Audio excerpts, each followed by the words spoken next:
Pozdravljeni! Spet smo skupaj v rubriki oziroma v prispevkih Evropske unije oziroma Evropskega parlamenta. Govorimo namreč o covidu, o krizi, v kateri smo se znašli prav vsi in predvsem govorimo o posledicah oziroma blaženju teh posledic. No, ponavadi vidite, da poleg mene stoji tudi naš Domen Hren, ampak danes je pa Domen moj gost, namreč skupaj bova predstavila, predvsem Domen bo predstavil konkreten primer iz kulture. Mislim, da verjetno edini festival, ki se je letos zgodil, je bil Ptujski festival narodno-zabavne glasbe in jaz sama rada rečem, da je organizatorjem uspel čudež. Zakaj bo seveda povedal Domen Hren. Živjo, Domen. Zdravo. Zdravo. Ptujski festival mislim, da je bil edini, ki se je dejansko letos zgodil, letos pač od marca naprej. Zakaj ste se sploh odločili, da ga vseeno kljub situaciji izpeljete? Zaradi tega, ker kot medij, eden najstarejših v Sloveniji, govorimo o družbi Radio Tednik Ptuj, čutimo to odgovornost do ljudi, da jim je vseeno tudi v tistih najtežjih časih potrebno dati razvedrilo, potrebno poiskati nekje vzrok za dobro voljo. In ravno zaradi tega, ker je tudi festival sam najstarejši festival glasbeni pravzaprav v Sloveniji in ker smo lani ob 50. obletnici prejeli tudi državno odlikovanje strani predsednika države Boruta Pahorja, smo čutili to dolžnost, da tudi letos poskušamo najti način in hvala Bogu smo ga. Čeprav seveda v vseh teh omejenih obsegih nam je rato, kot si sama dejala, tudi sami se strinjamo s tem, en pravi mali čudež. Na začetku vsekakor ni bilo lahko, več je bilo vprašanj kot odgovorov in moram priznati, da vkolikor ne bi bilo v Sloveniji tistih institucij, ki se s tem ukvarjajo, zagotovo tega ne bi počeli. Ljudje smo na začetku najprej morali dati vsi ta strah stran, se ga navaditi, se naučiti živeti z covidom in ko se je tudi na ravni Evropske unije začelo malo bolj delati na tem, da se je pravzaprav nekako tudi vse te nacionalne inštitute za javno zdravje bodrilo, da pomagajo ljudem na terenu iskati priložnosti in možnosti, smo to poiskali tudi mi. Na začetku, kot sem rekel, ni bilo lahko, ampak ko smo vzpostavili stik z Nacionalnim inštitutom za javno zdravje, je potem vsak naslednji korak bil lažji.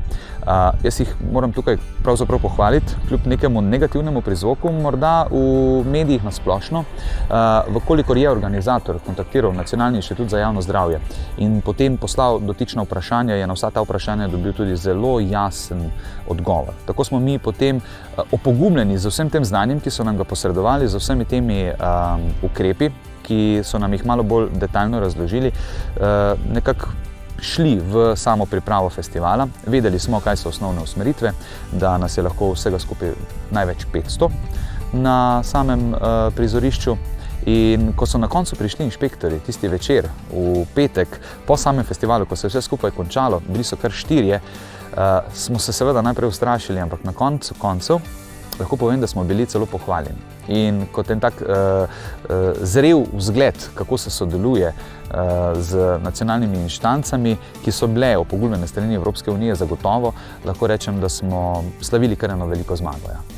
Ja, tudi sama se strinjam zagotovo in predvsem pogum je potreben za kaj takšnega, glede na to, da si samo omenil, da tudi smo vsi prestrašeni in da si ne upamo, ampak nekaj si že omenil, ampak katera je pa bila mogoče tista največja, tiste največje težave, s katerimi ste se že pred začetkom ubadali? Mi smo se ubadali predvsem za tem, ali bodo ljudje si upali priti na dogodke. Zdaj smo toliko enega strahu dali v vse te naše prebivalce, naše gledalce, poslušalce, da nismo vedeli, ali bodo reagirali pozitivno na to zgodbo. In so. In kaj smo ugotovili? Ugotovili smo, da jih želijo še več. Mi smo namreč v tistem vikendu pripravili kar 3 koncerte, ne?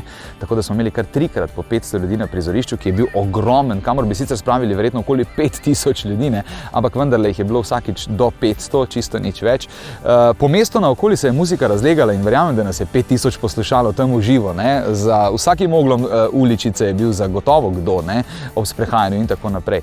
Ampak kot rečeno, vse smo opravili tako, kot se zagre in jaz pravim, da je vsaka kriza pravzaprav priložnost za en nov, dober, morda celo boljši začetek in vsaka kriza, tisti, ki je na njo pravilno reagiral, ki je opogumljen, šel v njo, je iz nje tudi šel kot zmagovalec in tukaj sebe oziroma nas, naš medij, kot urednik ali urednik festivala in medija vidim kot zmagovalce. Pa tudi ljudi, ki so potem to z nami doživeli. Ja, je res, ampak moramo vedeti, da tudi glasba pripomore k temu, da se ljudje boljše počutimo tudi v krizi, ne? Tudi en vidik. Zagotovo. In ta je tista, ki ne sme nikoli umreti. Ne bo vojna, ne bo COVID, ne bo karkoli. Ta stvar, ki se nam pretaka po krvi, ne, to mora ostati, ker to je edino, pravzaprav, kar nam ne morejo vzeti. Domen, tudi ja, še na hitro, še kakšna oblika pomoči, ki ste bili zelo veseli?